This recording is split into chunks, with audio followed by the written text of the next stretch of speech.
right, so today's lesson here is all about equilibrium reactions. Equilibrium reactions, there's a little different style of reaction.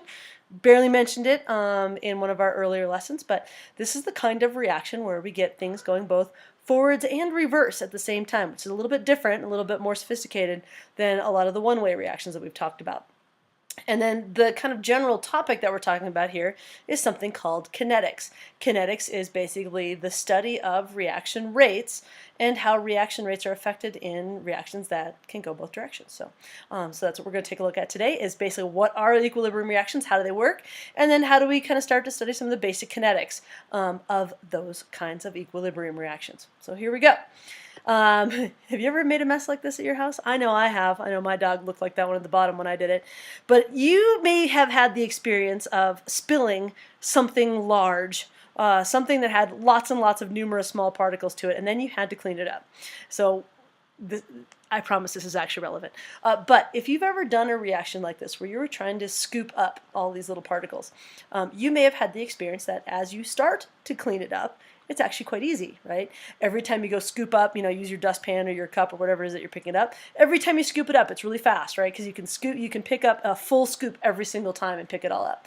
However, as you start to run out of that spilled dog food and you're trying to pick up the last few, it gets harder and harder to do that because those last few are kind of scattered all over the place. Now, I know you can get a broom and a dustpan. I'm not talking about that.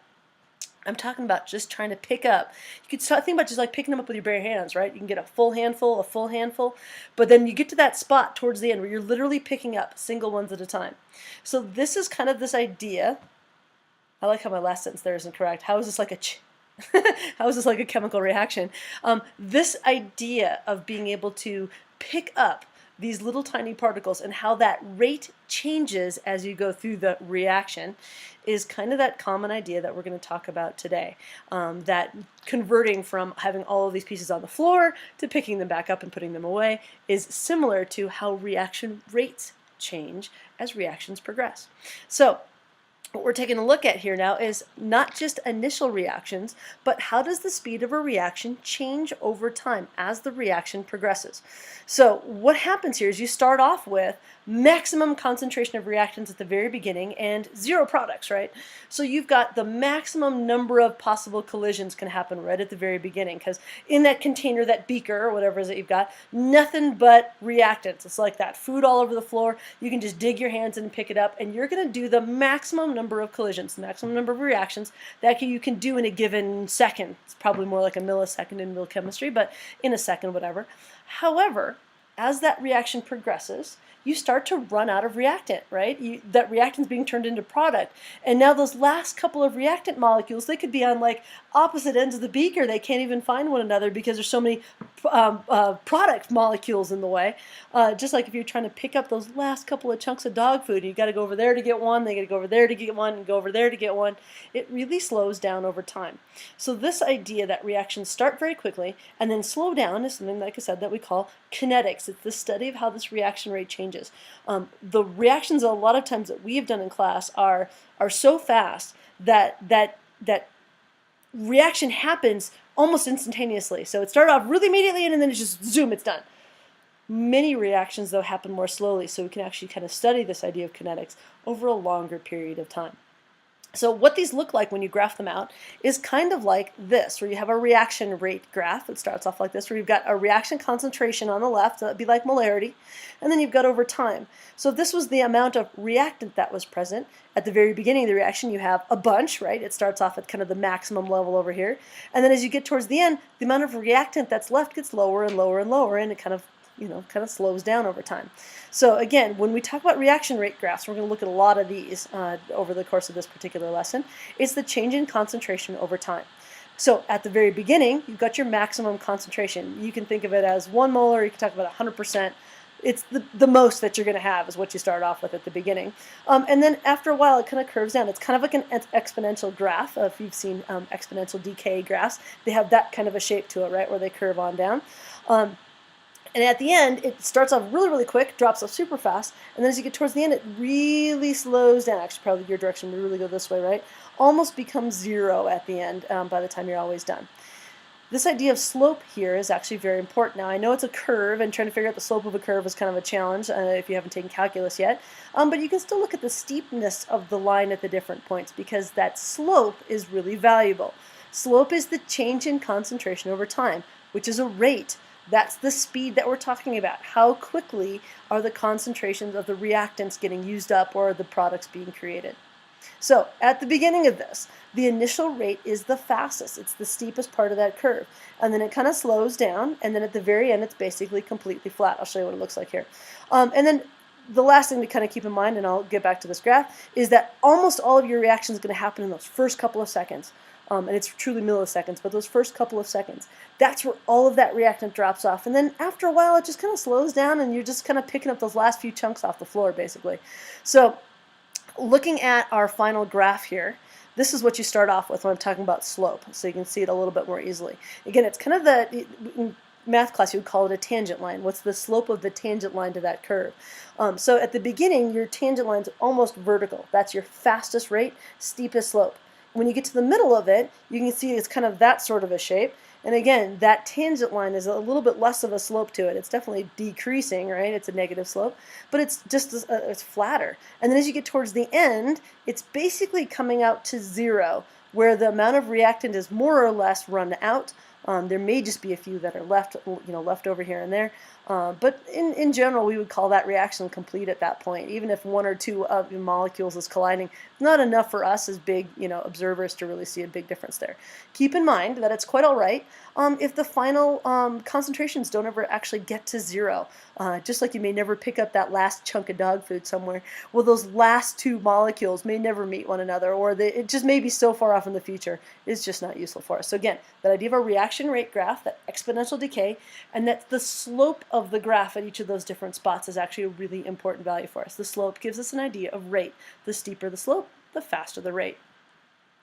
So we can talk about the products too. That other graph I had on there only had the reactants line. More commonly, you're going to see graphs that look like this that have both a reactants line and a products line. The other term for reactant is reagent. It means the same thing, so don't worry about that particular word. But we can see both of these things happening. As the reactants are dropping off, well, the products are being being produced as we go through. So these are sort of simultaneous reactions, if you want to think of it that way, or simultaneous processes. Yeah, breakdown of reactants, formation of products happen together, right? So they're kind of mirror images of one another, that the reactants line drops off very quickly at first, well, the products line takes off really quickly at first. And then eventually, as the reactants run out, the amount of products is also going to kind of level off. Now, it's leveling off at a maximum. It's like 100% produced as opposed to 0% left, but it's that same idea. For one-way reactions, like the ones that we're used to, where you put two things together and boom, makes a product, we kind of see a particular set of patterns to this, that the final amount of reactants is pretty much zero or close to it. The final concentration of our products is basically 100% or maxed out, whatever that is, and that they're going to kind of stabilize as you get towards the end of the graph. So again, if you take a look at our rates for both of these, the initial rate is always the fastest. For the reactants, it's a negative slope, and for the products, it's a positive slope because one's increasing and one's decreasing. As the reaction progresses, we see those slopes start to level off. They're not as steep in the middle. The reaction rate is slowing down. And then as we get towards the end, they basically flatten out to zero, where there's basically no change in concentration, either maxed out for the products or at zero for the reactants. And that's what we would call a complete reaction, something along those lines. It's done. We've got as much as we're going to make. So these kinds of graphs, again, concentration over time. Reactants are dropping down, products are building up, and they kind of have this sort of funky, like an X shape sort of to them, like a curved X, but more or less like an exponential type of a growth. All right. Here's a slightly different version of this graph for a slightly different kind of reaction. Has the same basic shape when you look at it really quickly, but what's different about this is kind of where those lines start to level off. So when you take a look at these, the final concentrations are not zero. The products, reach a maximum, but they don't go all the way up, and the reactants don't go all the way to zero. They drop down, but there's still some that's left at the end. So again, what's different about this is that when the reaction's done, we really aren't out of reactant. There's still more that could happen. And this is due to the fact that we actually have two different reactions happening at the same time. We have a reverse reaction where the products are falling apart and also making up reactants. Again, it sounds kind of weird to say that, but we call these, again, reversible reactions. I think of it kind of like trying to build a sand castle. If you've ever built a sand castle with, or like a sand pile, right, with wet sand, you can put wet sand on it and the pile gets bigger and bigger. Have you ever tried it with dry sand? Even though you're pouring sand on the top and the pile's getting a little bit bigger, a lot of the sand is running back off. It's kind of like that, where even though you're pouring sand on there, you're still trying to make product. The product is collapsing at the same time as you're making it. So again, it's a forward reaction and a reverse reaction, so it's a reversible reaction. And so you get kind of a little different sort of look to these when you graph these out in terms of concentration over time.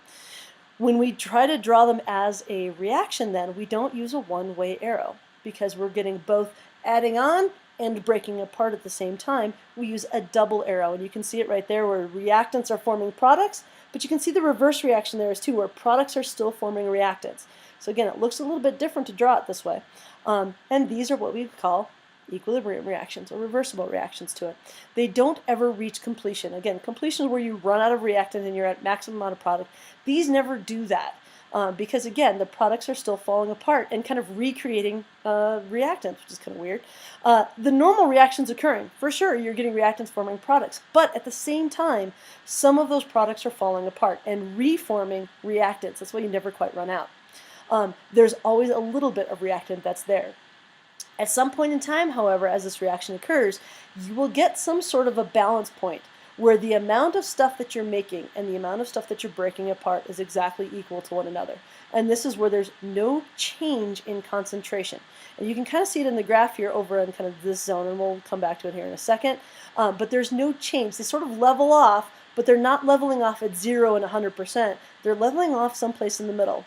That particular point is what we call equilibrium. Equilibrium is that balance point where even though we're adding, we're subtracting at the same time, but those rates are equal to one another.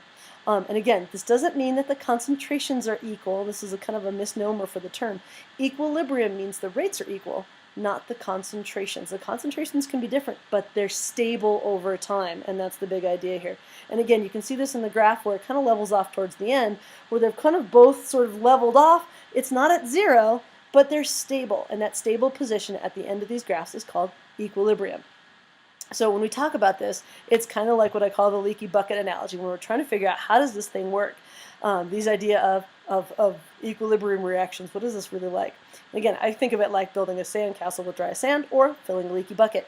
So here you've got an example of this to kind of get your brain around what it is. Number one, you're pouring water into the bucket from, in this case, like a little glass, right? So there's your forward reaction. You're adding reactant, you're trying to fill that bucket, but at the same time, water's coming out of the bottom of the bucket, and that's your reverse reaction, right? Even though you're putting some in, some is coming out at the same time.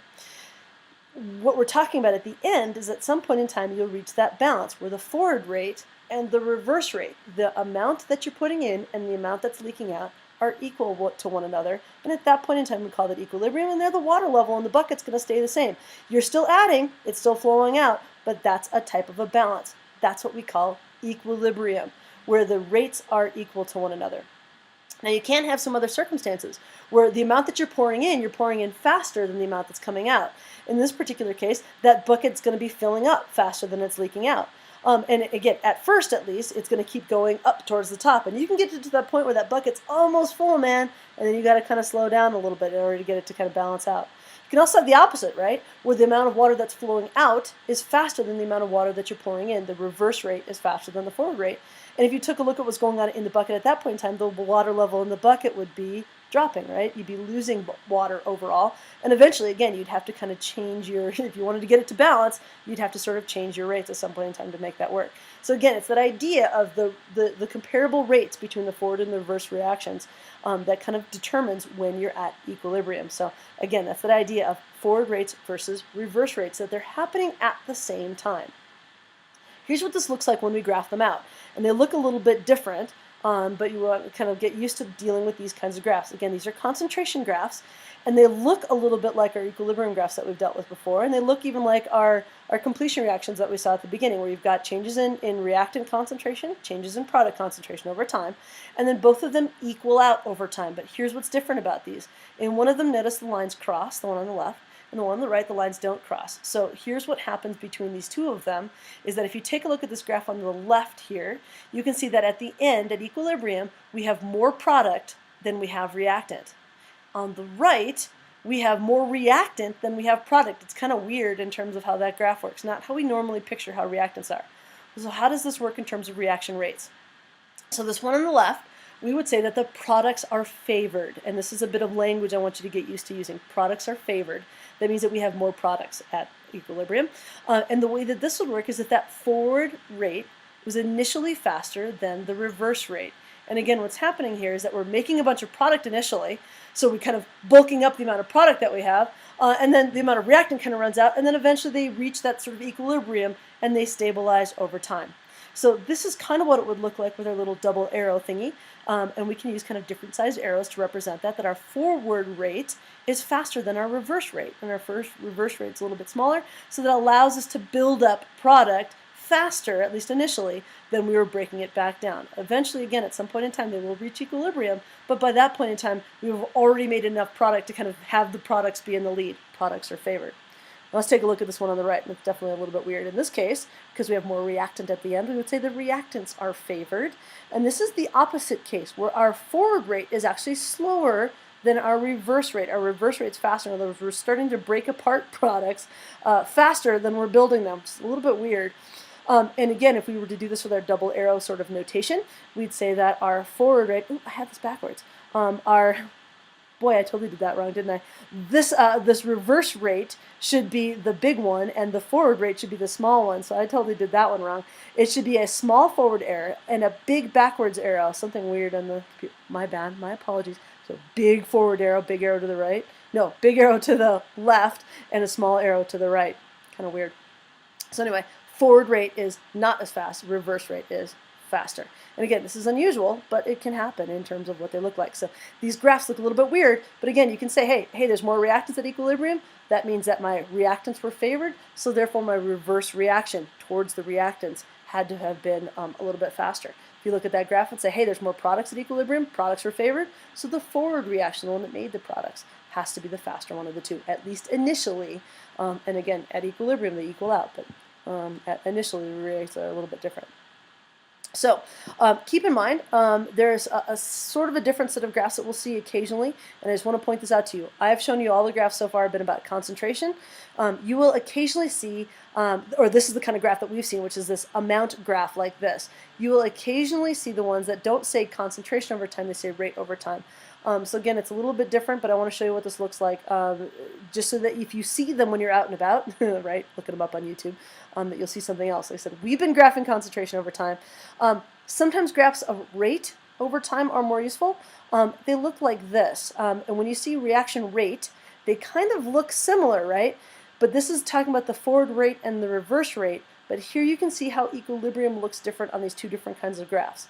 In concentration graphs, the equilibrium lines will probably be in different places, and they'll be flat, but they'll be in different places. The concentrations don't change.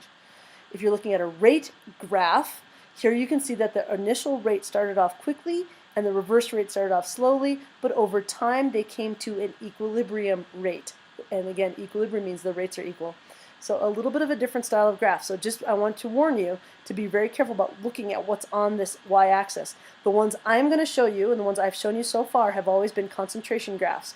But if you're out there looking at other resources, you may see that there are also rate graphs like this that look a little bit different. So just wanted to give you the heads up on that.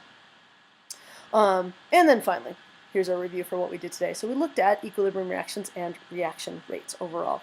And there's a variety of different things that kind of come along with this. In terms of understanding equilibrium reactions, you have to have an idea what a reaction rate is. Not just that there is a rate, but kind of how we graph it. That idea of concentration changing over time. And those, again, the graphs that we're going to use. So you can look at the amount of formation of a product, which would be a graph that would increase, or the amount of I guess, decrease of a reactant, which is a graph that would come down like that. When we're looking at these, the slope of these graphs is actually very important to us because the slope gives us that idea of what the rate is. That when it's a really steep slope at the beginning, it's a fast reaction, and when those slopes level out, that's an equilibrium state, or it's a zero reaction to completion state, just depending on what they are for one-way reactions. When we're talking about reversible reactions, that means we have both the forward and the reverse happening at the same time. We're filling the bucket at the same time the bucket is leaking out, or we're pouring sand on top at the same time it's collapsing. Products to reactants at the same time that reactants are forming products. And again, it's a little bit weird to think about these. We'll do some examples in class so you can kind of see what they look like. But the whole idea is that when you have these reversible reactions, at some point in time, you're going to get to a balanced state. And that balanced state is called equilibrium. And equilibrium is when the concentrations are not changing. They're stable. They're not equal to each other, but the concentrations are stable over time, no longer changing. And when we're taking a look at these kinds of graphs, it's where the graphs flatten out at the end. And if you're looking at it, you can get some idea about which reaction is faster or slower by looking at which thing is favored. You have products favored, in case the forward reaction is faster, or do you have reactants favored, in which case the reverse reaction is favored and reactants are favored. So you can get some different information about that.